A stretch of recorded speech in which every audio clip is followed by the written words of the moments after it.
गैर बीजेपी गैर कांग्रेस की सरकार बनेगी तो क्या कांग्रेस के अलावा भी सरकार चल सकती है झारखंड में भी? देखिए, मेरे निजी विचार है, मैंने ये अपना अनुभव और जो केंद्र और राज्य के बीच जो मनमुटाव चल रहा है, राशि आवंटन को लेकर जो विवाद चल रहा है, पैसे जो नहीं आ रहे हैं, उसके आधार में, उसके आलोक में मैंने ये अपना ओपिनियन रखा है। क्योंकि ये लोकतांत्रिक व्यवस्था है, सबको अपना ओपिनियन रखने के लिए स्वतंत्र है, तो ये मैंने अपना ओपिनियन रखा है। बाकी मुझे ऐसा लगता है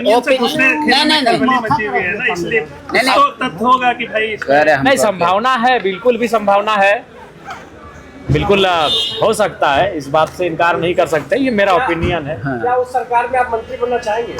देखिए, ये सब चीज़ें जनता तय करेंगी। मेरा अपना कोई, मैंने आपको जो वही बताया जो तो जनता से रायशुमारी होगी, और मैंने आपको वही बताया जो आप भी कहीं ना कहीं चर्चा करते हैं। बस आप गुपचुप तरीके से करते हैं, और हम थोड़ा स्पष्टवादी हैं, हम पब्लिकली चर्चा करते हैं।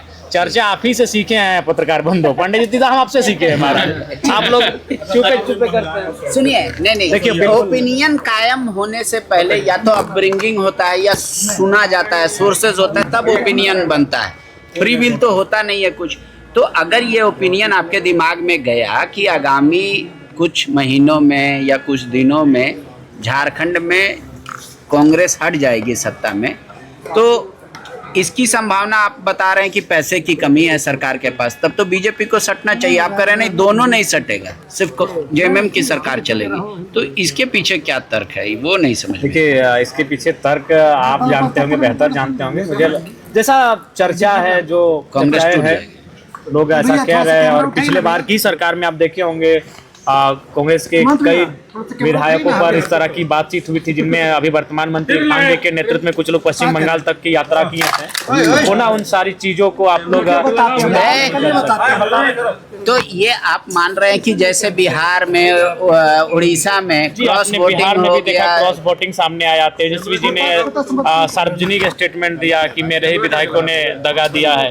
तो मुझे लगता है ये सारी चीजें झारखंड में भी उस दृश्य को देख सकते हैं। आपका जो बात जी, रसोईया बहनों का आवाज हम लोग लगातार उठा रहे हैं, और सरकार को बिल्कुल, रात को भी वह रास्ता चेक कर वहीं पर खड़ी थी, वहीं पर वह रात रुकी थी, अभी भी वहीं पर है, छोटे बच्चे भी उनके साथ हैं। तो मुझे लगता है ये गंभीर चिंता का विषय है। सरकार को अपनी एक प्रतिनिधि मंडल को वहाँ भेजना चाहिए और उनसे बातचीत करनी चाहिए कि उनकी मांगे क्या है और किन मांगों का भी वो समाधान करते हैं। मैं ये नहीं कह रहा हूँ कि अगर वो 15 बिंदु लेकर आए तो 15 बिंदु पे काम करें, कम से कम 5 बिंदु पे तो काम हो सकता है, तो कम से कम उनसे मिलना चाहिए। राज्य सरकार का कर्तव्य बनता है। अच्छा, 1932 स्थानीय नीति, नियोजन नीति, इस पर कोई चर्चा नहीं, आपने कल उठाया था। सरकार खामोश है इन चीजों को लेकर, वक्त गुजरता जा रहा है। बिल्कुल, काफी समय गुजर रहा है, और सरकार को इन विषयों का निराकरण करना चाहिए। 25-26 सालों में अगर आप नियोजन नीति, स्थान नीति परिभाषित नहीं कर पाते हैं, तो फिर हमें लगता है बिना नीति नियम के राज्य आखिर कितना दिन चलेगा, और अगर चलेगा तो राज्यवासियों को लाभ नहीं मिलेगा, और वही इस राज्य के साथ हो रहा है। तो इसलिए मुझे लगता है कि सरकार को गंभीर होकर इन विषयों का निदान करना चाहिए। ठीक है, एक एडवाइस मैं आपका, उसकी भर्त्सना करता हूँ। एक एडवाइस जो हेमंत सोरेन को आप देना चाहें। देखिए, एडवाइस तो हम लोग उनको काफी देते हैं, जब भी उनसे व्यक्तिगत रूप से मिलते हैं तो हम जरूर अपनी बातों को नहीं, नई सरकार के जो आशंका है उसको लेकर कोई हम तो एडवाइस चाहेंगे कि जनता ने जो जनादेश दिया उसी के साथ चलिए। जनता ने आपको जिस महागठबंधन को जनादेश दिया है 5 साल के लिए, आप उसके साथ चलिए।